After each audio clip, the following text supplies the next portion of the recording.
دھرنے کی سیاست کرنے والوں نے معیشت کا دھڑن تختہ کرنے میں کوئی کسر نہیں چھوڑی، معیشت کو تباہ کیا گیا۔ وزیر اعظم شہباز شریف کی وفاقی کابینہ کے اجلاس میں گفتگو، کہا اڑان پاکستان معیشت کو مزید استحکام دے گا۔ ایکسپورٹ میں اضافے کے سوا ہمارے پاس کوئی آپشن نہیں ہے، ہمیں گروتھ سیکٹر میں ٹیک آف کرنا ہے اور آگے بڑھنا ہے۔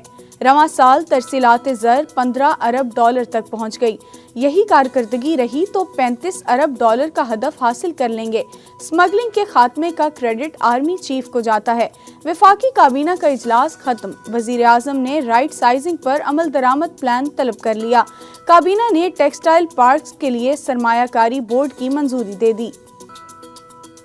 نئے سال کا تحفہ، حکومت نے پیٹرولیم مصنوعات کی قیمتوں میں اضافہ کر دیا۔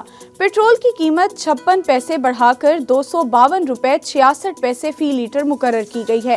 ہائی سپیڈ ڈیزل 2 روپے 96 پیسے اضافے کے بعد 258 روپے 34 پیسے فی لیٹر ہو گیا۔ ساتھ ہی چینی کی قیمت میں ایک مرتبہ پھر اضافہ ہو گیا، جس کے باعث 50 کلو گرام چینی کا تھیلا 300 روپے مہنگا ہو گیا ہے۔ چینی کی قیمت میں 6 روپے فی کلو اضافہ ہونے سے 50 کلو گرام چینی کے تھیلے کی قیمت 6,750 روپے تک پہنچ گئی۔ کشتی حادثات میں ملوث FIA کے 35 ملازمین کو برطرف کر دیا گیا۔ کشتی حادثات میں ملوث FIA کے 4 inspector, 10 sub inspector, 2 ASI، 5 head constables اور 14 کانسٹیبلز کو برطرف کیا گیا ہے۔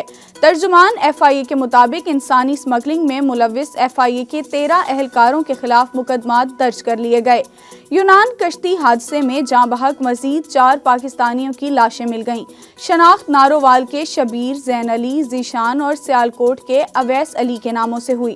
FIA حکام کے مطابق میتیں یونان کے جزیرے گیواڈوس سے ایتھنز کے ہسپتال منتقل کی گئیں۔ میتوں کو وطن واپس لانے میں 1 ہفتہ لگ سکتا ہے۔ پاکستان میں دہشت گردی اور ٹارگٹ کلنگ میں بھارت کا گھناؤنا کردار بے نقاب۔ بھارت پاکستان میں دہشت گرد کارروائیوں اور ٹارگٹ کلنگ میں ملوث ہے۔ واشنگٹن پوسٹ نے بھارتی حکومت کی سرپرستی میں ہونے والی دہشت گردی بے نقاب کر دی۔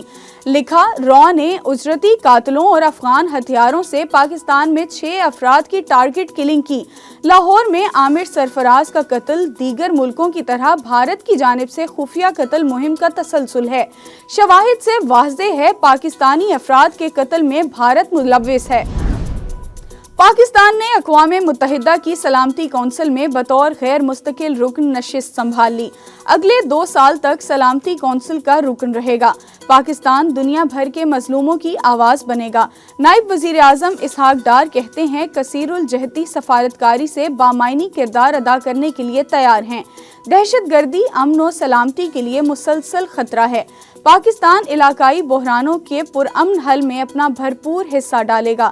جموں و کشمیر اور فلسطین میں قتل عام جیسے معاملات پر اقوام متحدہ کے ساتھ ہیں۔ کراچی کے مختلف علاقوں میں 2 مذہبی جماعتوں کے دھرنے۔ مجلس وحدت المسلمین کا نمائش چورنگی، ابو الحسن اصفہانی روڈ، کامران چورنگی اور واٹر پمپ پر دھرنا۔ سڑکیں ٹریفک کے لیے بند۔ SSU کے 50 کمانڈوز ابو الحسن اصفہانی روڈ پہنچ گئے۔ اہل سنت والجماعت کا لسبیلا چوک، ناگن چورنگی، اورنگی ٹاؤن، شیر شاہ چوک، ٹاور جیلانی سینٹر، قیوم آباد، کورنگی 5 اور قائد آباد پر احتجاج جاری۔ مذاکرات میں ہمارے مطالبات منظور نہ کیے گئے تو تحریک کے لیے تیار ہیں۔ یہ لوگ شام اور بنگلہ دیش کی طرح ہیلی کاپٹر میں بھاگیں گے۔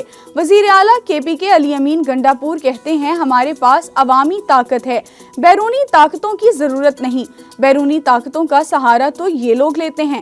حکومت اور PTI کے درمیان مذاکرات کا دوسرا دور کل ہوگا۔ تحریک انصاف کی جانب سے تحریری مطالبات پیش کیے جائیں گے۔ 10 سال سے زائد عمر کے بچوں کا بے فارم دوبارہ بنوانا ہوگا۔ خصوصی بے فارم کا اجرا مرحلہ وار 15 جنوری سے شروع ہوگا۔ نادرا سینٹر پر انگلیوں کے نشانات اور تصویریں لی جائیں گی۔ ترجمان وزارت داخلہ کا کہنا ہے کہ بے فارم کے لیے بچوں کے ساتھ قانونی سرپرست کا آنا لازم ہے۔ والدین کا کمپیوٹرائز شناختی کارڈ اور بچے کا کمپیوٹرائز پیدائش سرٹیفکیٹ بھی لانا ہوگا۔ ضروری کارروائی کے بعد بچے کا تصویر والا بے فارم جاری ہوگا۔ پرانا بے فارم جس میں تصویر اور انگلیوں کے نشانات نہیں ہیں قابل قبول نہیں ہوگا۔ وزیر داخلہ محسن نقوی کہتے ہیں اقدام سے بچوں کی شناختی معلومات کی چوری اور غلط استعمال روکنے میں مدد ملے گی۔ سال کے پہلے دن پاکستان سٹاک مارکیٹ میں زبردست تیزی تاریخ کی بلند ترین سطح پر پہنچ گئی۔ دوران ٹریڈنگ 100 انڈیکس میں 1877 پوائنٹس کا اضافہ دیکھا گیا۔ انڈیکس 1,17,000 سے زائد پوائنٹس پر ٹریڈ کرتا رہا۔ اور آئی سی سی نے نئی ٹیسٹ رینکنگ جاری کر دی۔ سعود شکیل کی ترقی، بابر کی تنزلی۔ سعود شکیل 6 نمبر پر آ گئے، بابر اعظم 17ویں نمبر پر چلے گئے۔ انگلینڈ کے جو روٹ کی پہلی پوزیشن برقرار۔ بولرز میں نعمان علی کا 9واں، شاہین افریدی کا 18واں نمبر۔ بھارت کے جسپریت بمراہ پہلے نمبر پر براجمان۔